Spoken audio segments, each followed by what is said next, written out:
नमस्कार, आप देख रहे हैं the view news powered by Vinay Ujala. आइए नजर डालते हैं आज के कुछ मुख्य समाचारों पर।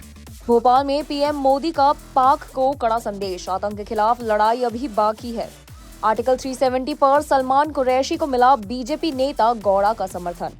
असम को बड़ी सौगात, सितंबर से दिल्ली जोरहाट के बीच शुरू होगी non stop flight. CJI BR Gavai ने इलाहाबाद हाईकोर्ट में अधिवक्ता चेंबर और मल्टी लेवल पार्किंग का किया उद्घाटन। नॉर्थ ईस्ट में भारी बारिश और भूस्खलन, असम में 5 की मौत, हजारों लोग प्रभावित। मध्य प्रदेश को पहली मेट्रो की सौगात, सतना दतिया में एयरपोर्ट की शुरुआत। धूमधाम से मनी देवी अहिल्याबाई होलकर की जयंती, भजनों की गूंज से गूंजा इंदौर। भोपाल में ऑपरेशन सिंदूर की गूंज, 2 लाख महिलाओं के बीच मोदी का शक्ति प्रदर्शन। भोपाल में बोले पीएम मोदी, भारत की बेटियां अब आतंकवाद और नक्सलवाद का डटकर मुकाबला कर रही हैं।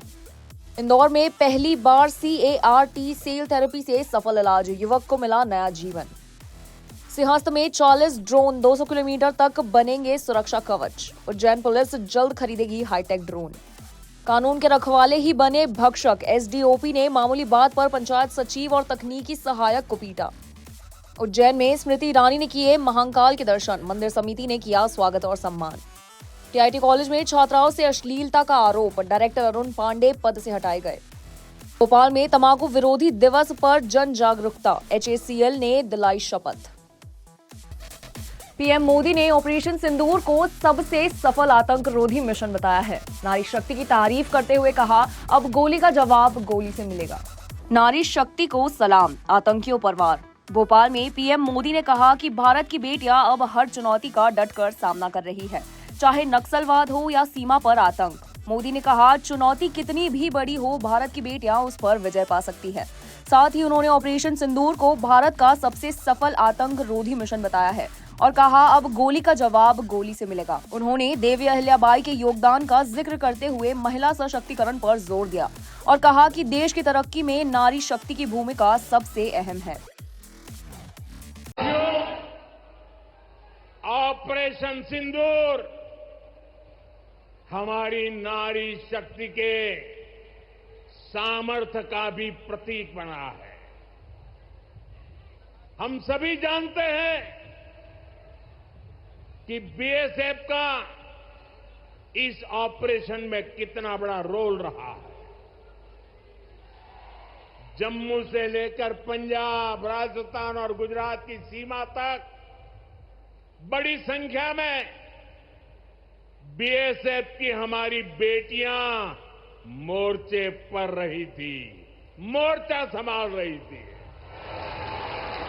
उन्होंने सीमा पार से होने वाली फायरिंग का मुंह तोड़ जवाब दिया। कमांड एंड कंट्रोल सेंटर से लेकर दुश्मनों की पोस्टों को ध्वस्त करने तक BSF की वीर बेटियों ने अद्भुत शौर्य दिखाया है। ये देवी अहिल्या जी थी, उन्होंने महिलाओं का भी संपत्ति में अधिकार हो, जिन स्त्रियों के प्रति की असमय मृत्यु हो गई हो, वो फिर विवाह कर सके, उस कालखंड में ये बातें करना भी बहुत मुश्किल होता था। लेकिन देवी अहिल्याबाई ने इन समाज सुधारों को भरपूर समर्थन दिया। उन्होंने, अब भारत का एक एक नागरिक कह रहा है, 140 करोड़ देशवासियों का बुलंद आवाज कह रहा है, अगर तुम गोली चलाओगे तो मान के चलो, गोली का जवाब गोले से दिया जाएगा।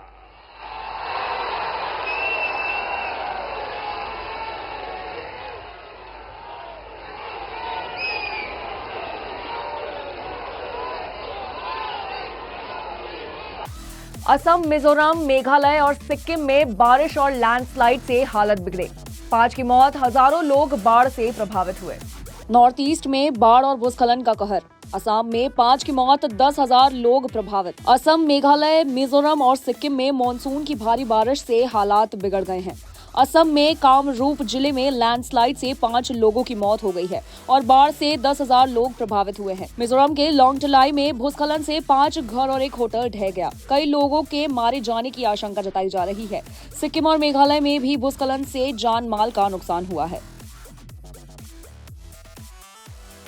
पूर्व केंद्रीय मंत्री स्मृति ईरानी ने महाकालेश्वर के दर्शन किए।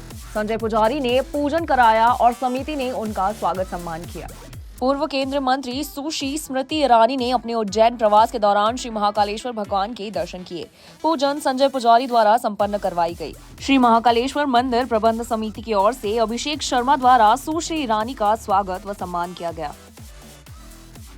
छात्राओं के आरोप के बाद डायरेक्टर अरुण पांडे को पद से हटा दिया गया है। कॉलेज ने जांच समिति बनाई है और पुलिस जांच में जुटी है। भोपाल के टीआईटी कॉलेज में छात्राओं ने डायरेक्टर अरुण पांडे पर अश्लील हरकतों का आरोप लगाया है। छात्राओं के मुताबिक वे लंबे समय से गंदे इशारे कर रहे थे। शिकायत के बाद पांडे को पद से हटा दिया गया है और उनके साथ छात्राओं के बयान दर्ज हो चुके हैं। पांडे ने खुद को निर्दोष बताते हुए कहा कि उनके पास सबूत हैं और सारे आरोप झूठे हैं। उन्होंने छात्राओं पर मानहानि का केस करने की बात कही है। कॉलेज ने जांच समिति बना दी है और पुलिस सीसीटीवी फुटेज खंगाल रही है। सतर्कतापूर्वक सावधानीपूर्वक हमने ये एफआईआर पिपलानी थाने में दर्ज करा दी थी। जिस दिन बच्ची गई उसके पहले हमारी ये एफआईआर दर्ज हो चुकी थी। किसके नाम कराई थी आपने? हमने बच्ची का नाम अभी हम नहीं बताएंगे, उन्हीं 4 बच्चियों में से। बच्चियों के नाम करवाई? हाँ, जिस बच्ची ने मैडम को, हमारे आईसीसीएल वाली मैडम को ये बताया, तो मैं समझ गया कि ये झूठा आरोप लगाने में ये किसी स्तर पे अब चीज़ें जा सकती हैं। तो हम पहले ने पुलिस को हमने इंटीमेशन कर दिया और उसमें डिटेल में मैंने लिखा था कि एग्जाम फॉर्म फॉरवर्ड की वजह से ये हमारे ऊपर किसी भी एलिगेशन में जा सकती हैं, तो ये फॉर योर इन्फॉर्मेशन। तीसरी बात यह है कि मेरे रूम में सीसीटीवी कैमरा लगा हुआ है, जिसकी कि 9 दिन की रिकॉर्डिंग पुलिस डिपार्टमेंट ने 2 दिन की मांगी थी घटना डेट की, हमने उनको 9 दिन की रिकॉर्डिंग दे दी है। नहीं, छात्र संगठन कल हमारे ग्रुप डायरेक्टर से ये मांग कर रहा था कि पांडे साहब के खिलाफ जो जांच कमेटी बने उसमें मेरा प्रतिनिधि रहे। ये बताइए, पॉसिबल होता है क्या कोई छात्र संगठन का प्रतिनिधि डायरेक्टर की जांच में रहे?